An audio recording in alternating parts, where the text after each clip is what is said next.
जय माता दी, जय मां कामाख्या। देव राधा ट्रस्ट सत्यवाणी चैनल की तरफ से मां भगवती के चरणों में आप सभी की सुख समृद्धि शांति के लिए अरदास लगाते हुए हम प्रार्थना करते हैं कि मां भगवती आप सभी को सुखी रखे, स्वस्थ रखे, प्रसन्न रखे, यश दे, कीर्ति दे और मान सम्मान दे, और सबसे बड़ी बात है सद्बुद्धि प्रदान करे ताकि आपके जीवन में कष्ट कम से कम आए, क्योंकि जैसा कर्म करेंगे वैसा फल आपको अवश्य प्राप्त होगा। क्योंकि जीवन में यह निश्चित है कि जैसे कर्म किया जाता है वैसा फल अवश्य अपने जीवन में भोगना ही भोगना पड़ता है, उसे कोई रोक नहीं सकता। क्योंकि ऐसा कहा जाता है मनुष्य के जीवन के अनुसार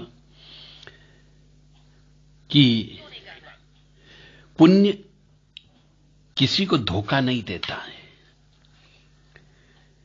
पुण्य किसी को धोखा कभी भी नहीं देता है, वो हमेशा आपके लिए पुण्य का काम करोगे तो आपको फायदा ही अवश्य होगा।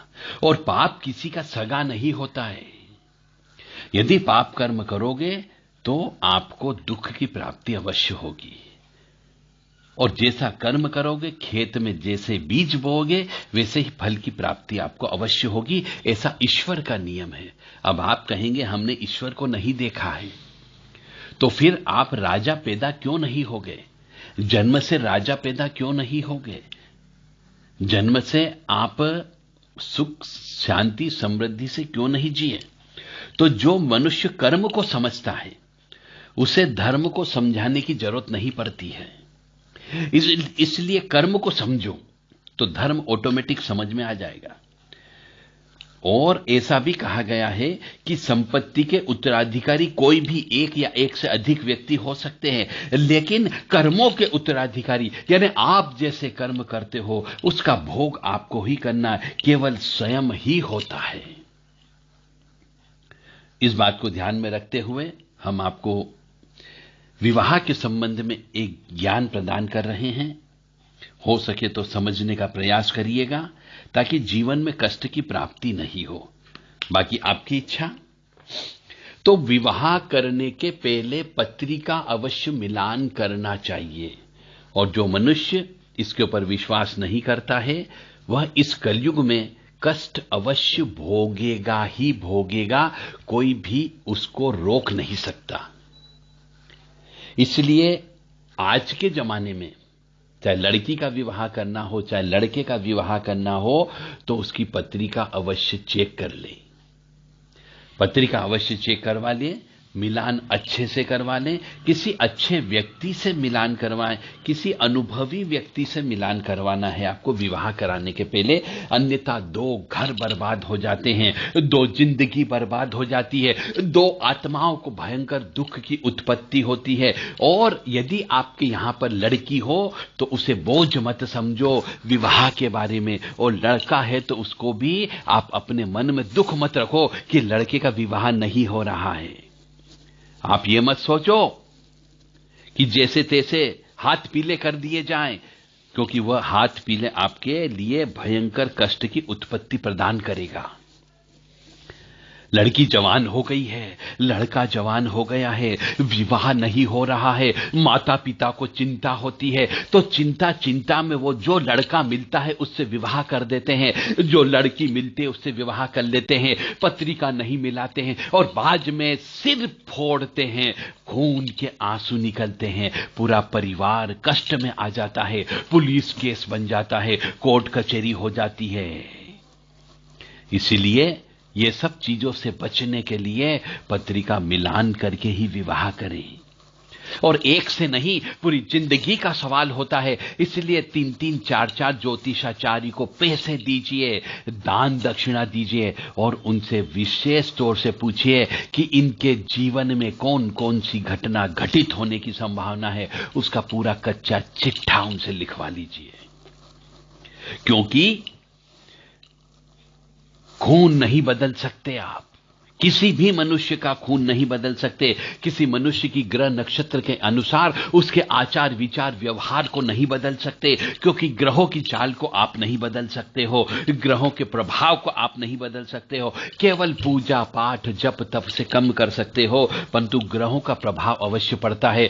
ग्रह अवश्य होते हैं और उसका प्रभाव जिंदगी पर अवश्य पड़ता है। इसलिए ग्रहों के बारे में उसके जीवन पर क्या क्या प्रभाव पड़ेगा आपको पहले पता करना होगा, चाहे लड़का हो या लड़की हो, और जिससे विवाह करने जा रहे हो उसके बारे में भी पता करो, और अपने बच्चे बच्ची के बारे में भी पता करके रखो कि इसके जीवन में कौन कौन से खराब योग आने की संभावना है, तो वो ही देख करके विवाह करो। अन्यथा आप कई मनुष्यों के आत्माओं का तड़पाने का काम करते हो, बद्दुआ लेने का काम करते हो, अपने कर्म को खराब करते हो, अपने द्वारा पाप को उत्पन्न करते हो, उसकी वजह से कष्ट की प्राप्ति होती है। ये आप नहीं समझोगे, क्योंकि जो धर्म को समझता है वह कर्म को समझता है, और जो कर्म को समझता है वह धर्म को समझता है।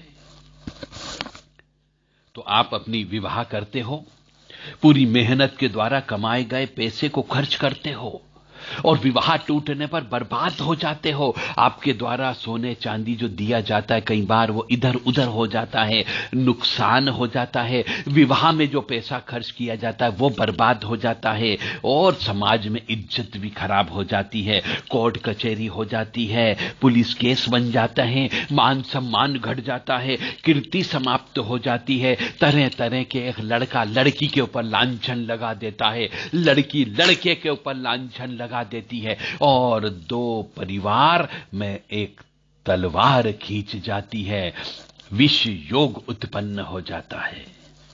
इसलिए जब भी आप विवाह करें, मेरी आप सबसे विनम्र प्रार्थना है कि किसी की हाय बद्दुआ मत लो, पत्रिका देख करके विवाह करो, जल्दबाजी मत करो, लड़के को बोझ मत समझो और लड़की को भी बोझ मत समझो। यदि लड़के का विवाह नहीं हो रहा है तो जबरदस्ती मत करो कि जो लड़की मिल रही है लेकर के आ जाओ, क्योंकि वो आपको जेल की सजा भी खिलवा सकती है, आपकी जिंदगी को बर्बाद भी कर सकती है, और स्वयं की जिंदगी भी वो बर्बाद कर सकती है।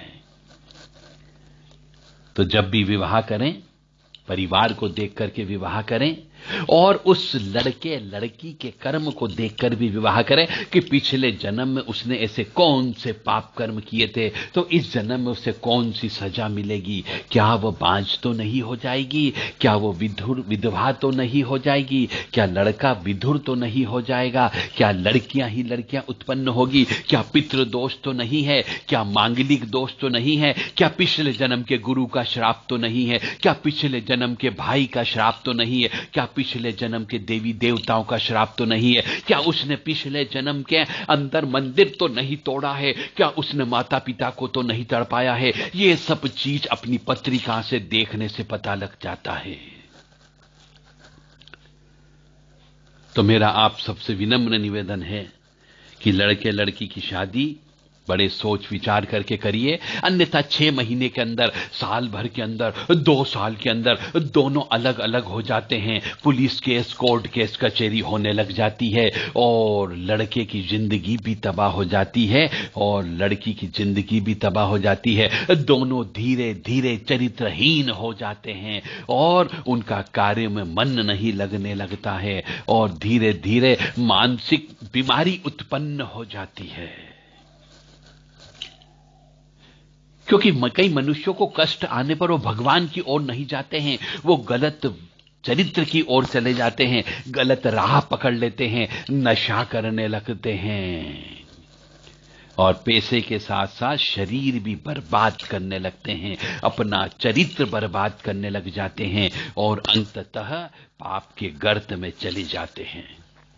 मानो या न मानो, यह सत्य है। मानना या नहीं मानना, इसको स्वीकार करना या नहीं करना आपके हाथों में है। मेरा धर्म था आपको ज्ञान देना, मैंने आपको ज्ञान दे दिया, मैंने अपना कर्तव्य निभा दिया है। अब आपकी जिम्मेदारी है कि इसका पालन करें या न करें। क्या आप अपनी बच्चों की जिंदगी बर्बाद करना चाहते हो तो मत मानिएगा, और यदि संवारना चाहते हो तो इस बात को अवश्य मानिएगा, चाहे देरी से विवाह हो परंतु पत्री का मिलान करके विवाह करना, ताकि जिंदगी में कष्ट की उत्पत्ति नहीं हो।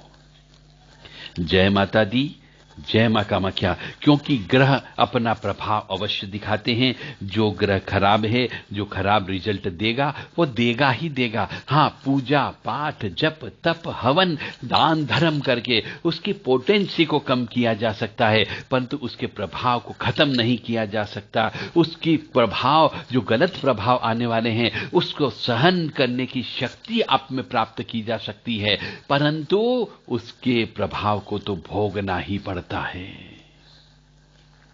मां भगवती जगत जननी, आप सभी को मैं पुनः प्रार्थना करूंगा उस जगत जननी मां से, आदिशक्ति भवानी से, कि आपको सद्बुद्धि प्रदान करें कि अब जब भी विवाह करें किसी भी लड़के का किसी भी लड़की का, तो पत्रिका 2-3 ज्योतिषाचार्य से मिला के करें। छोटे मोटे जो मंदिर में सेवा करने वाले पुजारी होते हैं, उनको ज्योतिष का ज्ञान नहीं होता है, वो सिर्फ पैसे लेकर के आपको बोल देंगे ठीक होगी। तो ऐसे से नहीं, जो वास्तव में ज्योतिष का कार्य करता हो, जिसने जीवन के कई बसंत गुजार दिए हो, ऐसे व्यक्तियों से आपको उनके बारे में पता करना है। बहुत से लोग कहते हैं साहब लड़की नहीं मिल रही थी, इसलिए जो लड़की मिली उससे कर दी कि जैसे तैसे निभ जाएगी। अरे नहीं निपटी, यह कल युग है। इस कल युग में कोई भी सहन शक्ति में कमी हो जाती है, उसके पास सहन शक्ति की कमी होती है। यदि उसको यही दिखता कि धन है तो वो छोड़ के चले जाते हैं, और कहीं पार तो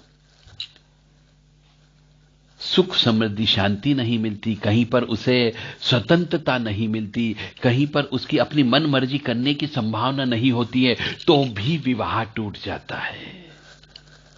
ऐसे बहुत से कारण होते हैं। तो कई 2 घर बर्बाद हो जाते हैं और 2 आत्माएं हमेशा तड़पती और कलपती रहती है।